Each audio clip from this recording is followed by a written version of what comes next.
Hello friends, क्या आपको भी निर्देशांक ज्यामिति का 7.1 प्रश्नावली में 2025 बोर्ड एग्जाम के लिए कौन कौन सा क्वेश्चन इंपोर्टेंट है नहीं जानते हैं? तो इसका जितना भी सीरीज आएगा सभी को आप जरूर देखिए। केवल आपको वही क्वेश्चन बताएंगे जो 2025 एग्जाम के लिए इंपोर्टेंट होगा। तो आज हम निर्देशांक ज्यामिति प्रश्नावली 7.1 का क्वेश्चन नंबर 2 से सॉल्यूशन करके बताने वाले हैं। तो इसीलिए आप इस वीडियो को शुरू से लेकर के अंत तक जरूर देखिए बिना स्किप किए हुए, ताकि आपको 100% समझ में आ जाए कि प्रश्नावली 7.1 में कौन कौन सा क्वेश्चन इंपोर्टेंट है जिसको पढ़ना एकदम जरूरी है, 100% आने वाला है 2025 एग्जाम में। तो चलिए तो आगे हम सॉल्यूशन करते हैं, ध्यान देना। और इसमें जैसे जैसे हम आगे बढ़ेंगे ट्रिक से फॉर्मूला को बताएंगे किस तरीके से आप उसको याद रख सकते हैं। तो इसीलिए सभी एपिसोड को और हर एक क्वेश्चन को आप जरूर देखिए। यहाँ आप देखिए दूसरा नंबर क्वेश्चन में लिखा हुआ है बिंदुओं 0,0 और 36,15 के बीच की दूरी ज्ञात करें। तो दूरी निकालने के लिए आपको बता चुके हैं पार्ट 1 में, तो उसको नहीं देखे हैं तो जाकर के जरूर देखिए। इसी वीडियो को डिस्क्रिप्शन में उसका लिंक मिल जाएगा। चलिए, जब 0,0,1 कोऑर्डिनेट दिया जाए तो समझ जाना है आपको। कभी कभी क्या होगा 0,0 नहीं दिया जाएगा, एक ही देगा। यहाँ पे 36,15 है, ये 0 को खत्म करके दिया हुआ रहेगा। तो उस समय समझ जाना है कि मूल बिंदु से दूरी का निकालने के लिए एक कोऑर्डिनेट 0,0 हो जाएगा, x भी 0 होगा और y भी 0 होगा। चलिए, यहाँ पे दिया हुआ है तो हम लिख देंगे। चलिए, इसको हम सॉल्यूशन करते हैं, ध्यान से देखना है। यहाँ पे ये कोमा से पहले है, आपको बता चुके हैं। तो कोमा से पहले जो रहेगा उसको हम x लिखेंगे और कोमा से बाद जो रहेगा उसको हम y लिखेंगे। तो x1 और दो x आ जाएगा, तो एक को x1 बराबर हम लिखेंगे इसको 0 और x2 इस घर में रहेगा तो x2 बराबर 36 और y1 बराबर जिसमें x1 लिए हैं उसी में y1 लेना है बराबर 0, y2 बराबर जिसमें x2 लिए हैं उसी में y2 लेना है बराबर 15। अब दूरी सूत्र लगाएंगे। तो दूरी सूत्र आपको ट्रिक से भी बताए किस तरीके से लिख सकते हैं। तो दूरी सूत्र से यहां पे लिखेंगे दूरी सूत्र से। दूरी सूत्र कहता है कि रूट अंडर और ब्रैकेट लेंगे, स्मॉल ब्रैकेट और स्क्वायर लिख देंगे ब्रैकेट से बाहर इस तरीके से, और दोनों के बीच में माइनस लिखेंगे। एक में x में से x को घटा देंगे, एक में y में से y को घटा देंगे। इस तरीके से हम घटा करके लिख देंगे। अब उसके बाद 12 या 21 दोनों में से कोई डाल देंगे तो हो जाएगा। तो 12 का मतलब हुआ इसी में यूज हो जाएगा, तो हम 21 डाल के देख लेते हैं। 21 का मतलब हुआ इस x को 2 देंगे, इस x को 1 देंगे, तो 2 1 21 हुआ। तो यहाँ पे मेरा फॉर्मूला बना x2 माइनस x1 का होल स्क्वायर। यहाँ 2 1 दिए तो यहाँ पे 2 और 1 लिख देंगे, y2 माइनस y1 का होल स्क्वायर। देखिए इस तरीके से हम लिख दिए, स्क्वायर इसमें नहीं लिखे थे, बाद में हम लिखे। अब उसके बाद यहां से देख देख करके वैल्यू को यहाँ पे रखेंगे इसमें जो दिया हुआ है। यहाँ पे x2 का मान क्या है?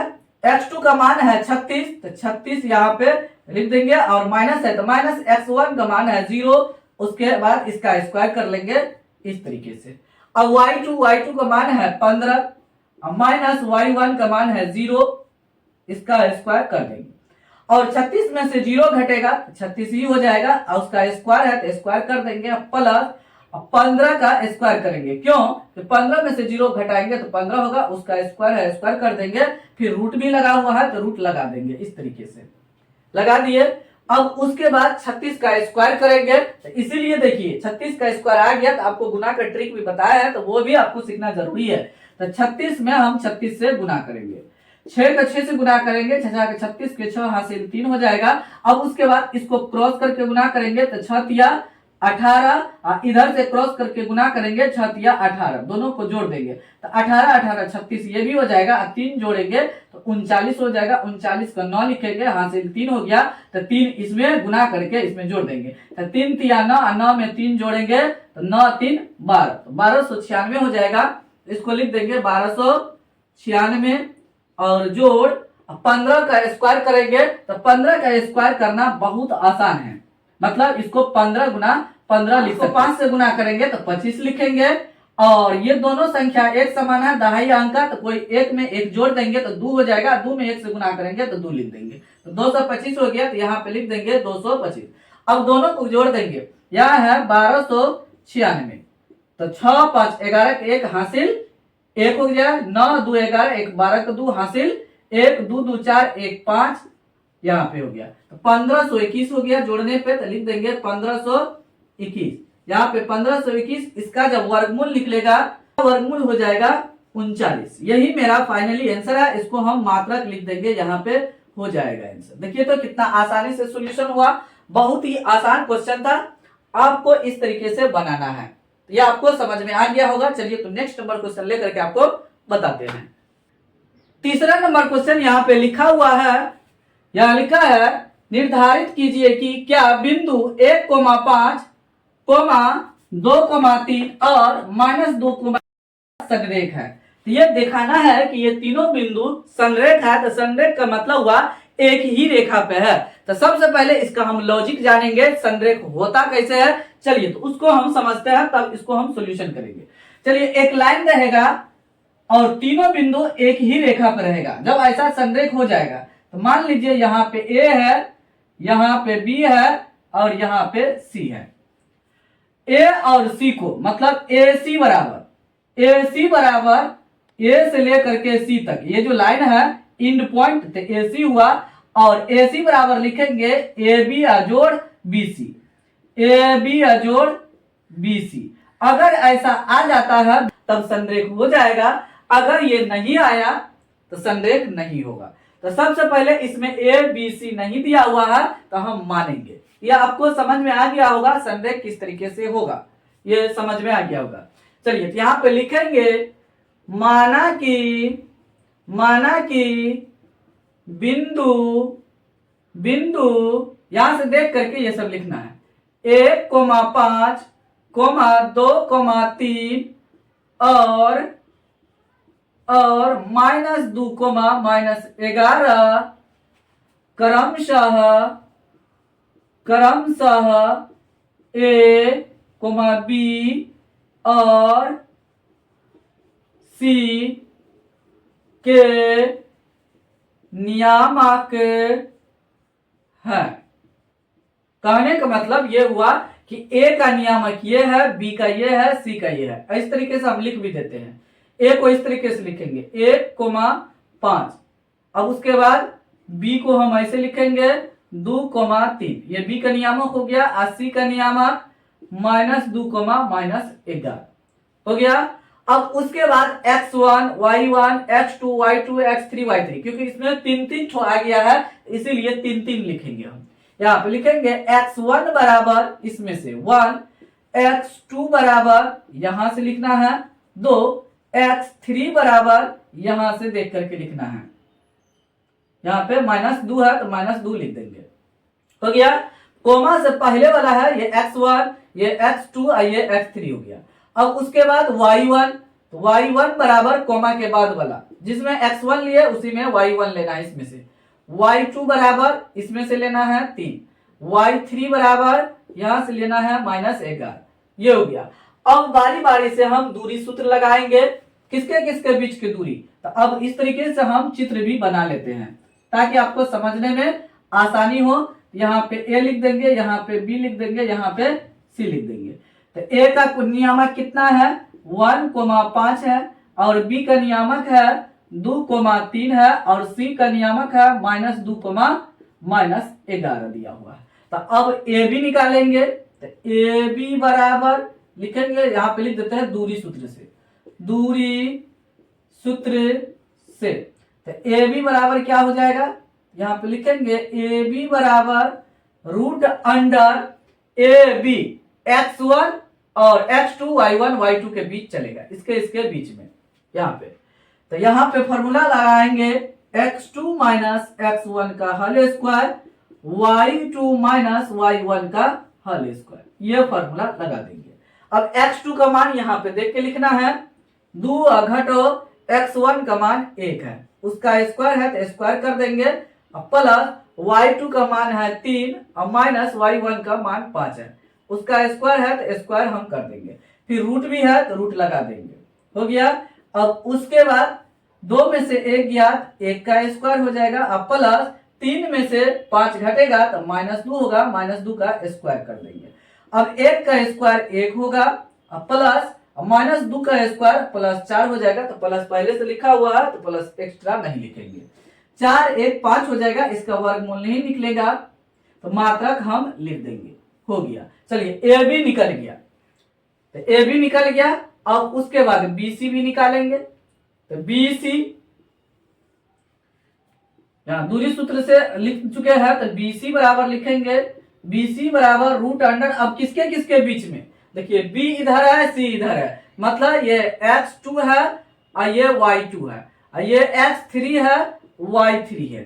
तो अब आपको फॉर्मूला लिखने में गलती होगा। अब देखिए ये जो संख्या है यहाँ 2 है, यहाँ पे ध्यान देना, ये x2 है और ये y2 है, ये x3 है, ये y3 है। तो अब हम कैसे निकालेंगे, हम तो 12 केस को पढ़े थे। अब देखिए इसमें अंक देखिए क्या क्या है, 2 है और इसमें 3 है, 2 3 है, ध्यान देना। अब इस तरीके से ब्रैकेट लिखेंगे, उसका स्क्वायर लिखेंगे प्लस, अब फिर से ब्रैकेट और स्क्वायर 2 बार लिखेंगे। पहले बार बताए थे x में से x को घटा देंगे और इसमें y में से y को घटा देंगे। अब क्या कीजिए, पहले अब 3 को लिखना है तो 3 लिख दीजिए, x3 और माइनस x2, देखिए होल स्क्वायर आ गया, और y3 और माइनस y2 का होल स्क्वायर। आप पहले 2 भी लिख सकते हैं इस तरीके से, x2 माइनस x3 का होल स्क्वायर, y3 और माइनस y2 का होल स्क्वायर, आप इस तरीके से भी लिख सकते हैं। चलिए अब यहां से देख करके वैल्यू को पुट करेंगे, यहाँ पे ध्यान देना है। x3 का मान क्या है, यहां से देखना है, -2 है तो -2 लिख देंगे, फिर माइनस है, x2 का मान है -2 तो -2 यहाँ पे लिख देंगे, उसका स्क्वायर है तो स्क्वायर कर देंगे, फिर बीच में प्लस है तो प्लस लिखेंगे। उसके बाद y3, तो y3 का मान है -11 लिख देंगे, y2 का मान है 3 तो 3 लिख देंगे, अब बीच में फॉर्मूला में माइनस है तो माइनस लिख करके स्क्वायर कर देंगे। अब उसके बाद दोनों में माइनस है अंदर में, तो दोनों को जोड़ देना है और चिन्ह को माइनस में लिखना है। 2 और 2 4 हो जाएगा, तो -4, उसका स्क्वायर है तो स्क्वायर कर देंगे, फिर प्लस है तो प्लस लिखेंगे, -11 और -3 को जोड़ेंगे तो माइनस कितना हो जाएगा, 14 हो जाएगा, 11 3 14 तो -14 हो जाएगा, उसका स्क्वायर है तो स्क्वायर कर देंगे। हो गया, 4 का स्क्वायर हो जाएगा 16, माइनस का प्लस हो जाएगा तो 16 लिख देंगे, प्लस छुप गया इस साइड, और उसके बाद बीच में प्लस है प्लस, तो माइनस से स्क्वायर प्लस हो जाएगा, तो प्लस पहले लिख चुके हैं। अब 14 का स्क्वायर करेंगे, 14 को 14 से गुना करेंगे तो 196 आ जाएगा। अब दोनों को जोड़ देंगे, तो 6 और 6 को जोड़ेंगे तो 12 हो जाएगा, हासिल 1, 9 1 10 1 11 1 हासिल 1 हो जाएगा, 1 1 2 212, यहाँ पे मात्रक लिख देंगे। देखिए ये भी निकल गया। अब हमको निकालना क्या है, ए बी भी निकल गया और बी सी निकल गया, तो ए सी निकालना पड़ेगा। ए सी मतलब इसके और इसके बीच में चलेगा, तो x1 x3 के बीच में चलेगा, ए सी निकालना है। ए सी बराबर हम लिखेंगे रूट अंडर, बहुत ही आसान है ये फॉर्मूला, मतलब बनाना इसको। तो इससे पहले हम क्या करेंगे, स्मॉल ब्रैकेट स्क्वायर कर देंगे, बीच में माइनस लिखेंगे, प्लस फिर स्मॉल ब्रैकेट उसका स्क्वायर बाहर से कर देंगे, बीच में minus, x minus x y minus y, whole square लिख चुके हैं। अब उसके बाद 1 और 3 के बीच में चलेगा, मतलब a और c, ये x3 है, ये x1 है, ये x1 है, y1 है, इसके बीच में चलेगा। तो मेरे पास अंक कौन सा आया, 1 आया, 3 आया, तो पहले 3 या पहले 1 लिख सकते हैं। चलिए एक ही लिख देते हैं, x1 और x3, y1 और y3 के बीच में मेरा फॉर्मूला रेडी हो जाएगा, y3 लिख दिए। 3 को इधर और 1 को इधर आप लिख सकते हैं, आपका गलती होने वाला नहीं है। इसको आपको कॉन्सेप्ट बता रहे हैं इसमें कि किस तरीके से आप फॉर्मूला को बना सकते हैं खुद से। उल्टा भी अगर आप अंक लिख देते हैं तो आपका 100% सही हो जाएगा। मैंने आपको तरीका बताया, आपको रट्टा मारने की अब कोई आवश्यकता नहीं है, मतलब 3 को इधर 1 को इधर लिख सकते हैं। चलिए ये जो फार्मूला हम तैयार किए हैं इसमें ये वैल्यू को पुट करेंगे, ये जो दिख रहा है, तो चलिए यहाँ पे हम वैल्यू को पुट करते हैं। रूट अंडर में लिखेंगे, x1 का मान यहाँ पे 1 है, 1 लिख देंगे, माइनस फार्मूला में है तो लिख दिए, x3 का मान यहाँ पे -2 है, तो -2 को हम इस तरीके से लिख देंगे। उसके बाद मध्यम ब्रैकेट दे करके स्क्वायर कर देंगे, बीच में फिर प्लस है ये वाला लिख दिए। y1 का मान यहाँ पे 5 है तो 5 लिख देंगे, इसको ऐसे पहले 5 लिख देते हैं। उसके बाद माइनस y3 का मान है -11, तो हम इस तरीके से इसको लिखेंगे -11, फिर मध्यम ब्रैकेट दे करके और उसके बाद स्क्वायर लिखेंगे इस तरीके से। अब उसके बाद कैलकुलेशन करना है, ध्यान देना, कैलकुलेशन बहुत ज्यादा इंपॉर्टेंट है। देखिए यहाँ पे एक है, एक लिख दीजिए, ये माइनस हो जाएगा प्लस, क्योंकि स्क्वायर उधर है तो प्लस 2 हो जाएगा। इसको अब हम मध्यम ब्रैकेट को हटा करके स्मॉल ब्रैकेट डाल देंगे, इस तरीके से लिखेंगे। फिर बीच में प्लस है, ये वाला प्लस लिखेंगे 5। अब देखिए ये माइनस है, ये माइनस हो जाएगा प्लस, 11 हो गया, उसका हम स्क्वायर कर देंगे, हो जाएगा। इस तरीके से हम कर दिए। चलिए अब यहाँ पे ध्यान देना है, यहाँ पे 1 में 2 जोड़ेंगे 3 हो जाएगा, उसका स्क्वायर है तो स्क्वायर कर देंगे, फिर प्लस है तो प्लस लिखेंगे। 5 में 11 जोड़ेंगे तो 16 हो जाएगा, तो 16 का स्क्वायर है तो स्क्वायर हम लिखते जाना है। अब उसके बाद 3 का स्क्वायर ना होगा, प्लस 16 का स्क्वायर करेंगे, 16 16 256 होता है, यहाँ पे लिख देंगे 256, और रूट अंडर में है तो रूट अंडर लिख देंगे। उसके बाद 9 6 15 का 5 हो जाएगा, हासिल 1 इसमें जोड़ देंगे, 6 हो जाएगा, 2 हो जाएगा, ये हो गया 265, बाहर नहीं निकलेगा तो ये मात्रक लिख देंगे, यहाँ पे लिखा गया। अब हम चेक करेंगे क्या ए बी बराबर, मतलब ए सी बराबर A B plus B C आया है, ये चेक करेंगे। तो ए सी का मान देखिए यहाँ पे क्या है, यहाँ पे ए सी का मान जो यहाँ निकाले हैं यही है, रूट अंडर 265 बराबर ए बी का मान यहाँ पे ध्यान देना है, में निकाले थे यहाँ पे ए बी का मान, तो रूट अंडर 5 जोड़ रूट अंडर बी सी का मान यहाँ पे निकाले थे रूट अंडर 212, तो 212 यहाँ पे लिख देंगे। क्या दोनों आपस में बराबर होगा? नहीं होगा। जब नहीं होगा तो इसको हम काट देंगे, संरेख नहीं है, लिख देंगे संरेख नहीं है, संरेख नहीं है। अगर बराबर होता तो संरेख हो जाता, अगर बराबर नहीं है यहाँ पे तो संरेख नहीं होगा। इस तरीके से हम कैलकुलेशन करेंगे। हाँ, कई बार ये क्वेश्चन पूछा जा चुका है, तो इसीलिए ध्यान से आपको समझना है, क्योंकि इसमें अगला जो हम प्रश्न वाली पढ़ेंगे उसमें भी अलग तरीके का संरेख दिया हुआ है ट्रायंगल में। तो ट्रायंगल में एरिया निकालना पड़ता है, संरेख के लिए यहाँ पे दूरी सूत्र का उपयोग करेंगे। AC बराबर AB प्लस BC इस तरीके से बराबर हो जाएगा, तो ये संरेख रहेगा। अगर बराबर नहीं हुआ तो संरेख नहीं होगा। तो ये आपको समझ में आ गया होगा। बचा हुआ क्वेश्चन अगले एपिसोड में बताएंगे, तो इसीलिए आप इस वीडियो को शुरू से लेकर के अंत तक जरूर देखिए बिना स्किप किए हुए, और इस चैनल को ग्रो करने में हेल्प जरूर कीजिए। Thanks for watching this video.